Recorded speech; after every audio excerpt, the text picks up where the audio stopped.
Doctor Yunus সাদাসিধে মানুষ, খুবই নীরব মানুষ, আর কাজটা করে নীরবে।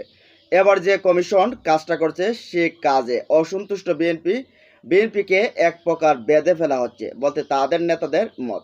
সে এই কমিশনের সেই সিদ্ধান্তটা কি, যে একই ব্যক্তি যে দলীয় প্রধান আবার প্রধানমন্ত্রী তা হতে পারবে না, দলীয় প্রধান প্রধানমন্ত্রী হতে পারবে না। আর এতে করেই এখন তেলে বেগুনে জ্বলে উঠছে বিএনপির নেতারা।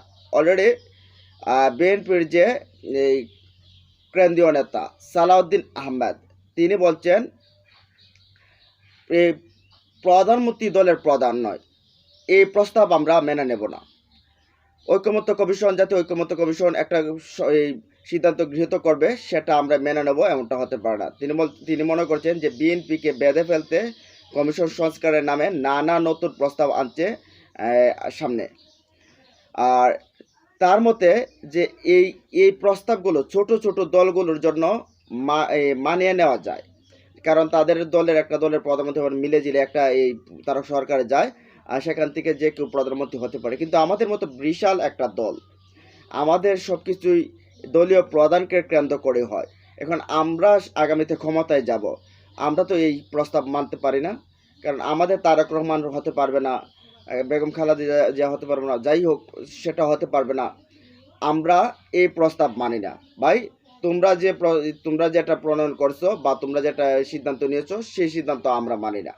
এখন দেখেন, সব কিছুতে না, বিএনপির সব কিছুতেই না, সংবিধান পরিবর্তনে না, রাষ্ট্রপতি পরিবর্তনে না, তারপরে এই সংস্কার কার্যক্রমে না, পিয়ার পদ্ধতিতে না, কোনো কিছুতেই না, সব কিছুতেই যা আছে সব কিছুতে না।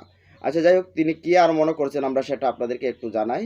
আর ডক্টর এই যে এটা হলে আসলে ভারসাম্য যেটা একটা, আর যেটা প্রভাব, এই এই জিনিসটা কিন্তু কমবে, প্রধানমন্ত্রীর উপর যে প্রভাব এটা কিন্তু কমবে।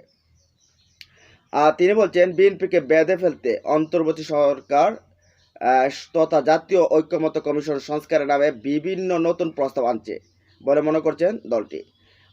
বিএনপির অভিমত, গণতন্ত্রের ইতিহাসে যেগুলো রেগুলার প্র্যাকটিস সেগুলোও কমিশন উপেক্ষা করতে চাচ্ছে। যুক্তরাজ্য বার্ষ অনেক দেশে দলীয় প্রধানমন্ত্রী একই ব্যক্তি হওয়ার নজির রয়েছে। বাংলাদেশও দলের প্রধানই সারা জীবন প্রধানমন্ত্রী হয়ে আসছেন, সুতরাং দলীয় প্রধানের প্রধানমন্ত্রী না হতে পারার প্রস্তাব বিএনপি মানবে না। কমিশন এমন প্রস্তাব করলে তারা নোট অফ ডিসেন্ট দেবে দলটি মনে করে। পার্লামেন্ট পাশ কাটিয়ে এমন সংস্কার পার্লামেন্টকে ছোট করা হচ্ছে। সোমবার রাতে রাজধানীর গুলশানে বিএনপির চেয়ারপারসনের রাজনৈতিক কার্যালয়ে তিনি এই কথাগুলো বলছেন। এখন পার্লামেন্টে তারা গিয়ে এই সংস্কার কার্য পাশ করবে, এই সংস্কারগুলো করবে তারা, এটা কেউ চিন্তা করার বিষয় যে বিএনপি এই সংস্কার কমিশন সংস্কার করবে, তারা 31 দফা দিচ্ছে, এটা তো একটা জাতির সামনে একটা মূলা। এটাকে আপনারা দেখে দেখে মনে করবেন যে এটা সংস্কার করতে করতে সময় যাবে। এটা মূলা একটা সামনে জাতির সামনে ঝুলানো, আর কিছু এছাড়া আর কোনো কিছুই না। তারা ক্ষমতায় যাবে, তারা ক্ষমতায় গিয়ে বন্ধ করবে বিভিন্ন বিষয়গুলো, আনা নেওয়া টানাটানি এগুলো বন্ধ করবে, ক্ষমতার অপব্যবহার এগুলো বন্ধ করবে।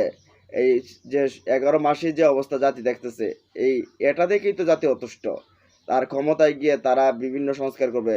এখানে যখন সংস্কার কমিশনের কোনো কিছুই তারা মানছে না, আর তারা সংস্কার করবে, এটা আসলে কোনোভাবে কি বলার অপেক্ষা রাখে যে তারা এই করবে? এটা বেশিরভাগ মানুষের কিন্তু অভিমত করবে না। আর যাই হোক, তো তার কথা মতে যে সরকার যে সংস্কারগুলো করছে সবগুলোই বিএনপিকে বেঁধে ফেলার জন্য, সবগুলোতে বিএনপির না, কারণ বিএনপি কোনো কিছুতেই তাদের মত নেই, পিয়ার পদ্ধতিতে নেই। তারপরে এই সরকার পরপর দুইবার এর বেশি নয় এটাতে নেই, বা সরকার সব মিলে দুইবার এটার বেশি এটাতে নেই। এই যে বিভিন্ন বিষয়গুলো আছে, এটাতে তাদের কোনো একটা সংস্কারের বিষয়ে তাদের সায় নেই। তাদের কথা একটা, আমরা বড় দল, এখন আমাদের কথাটাই মানতে হবে। যাই হোক, ডক্টর ইউনূসও কিন্তু ছাড় দেওয়ার পাত্র না, ডক্টর ইউনূসও ছাড়বে না। কমিশনের মাধ্যমে দেখবেন ঠিকই ঘুরিয়ে ফিরিয়ে কিন্তু সেগুলো কিন্তু আনবে।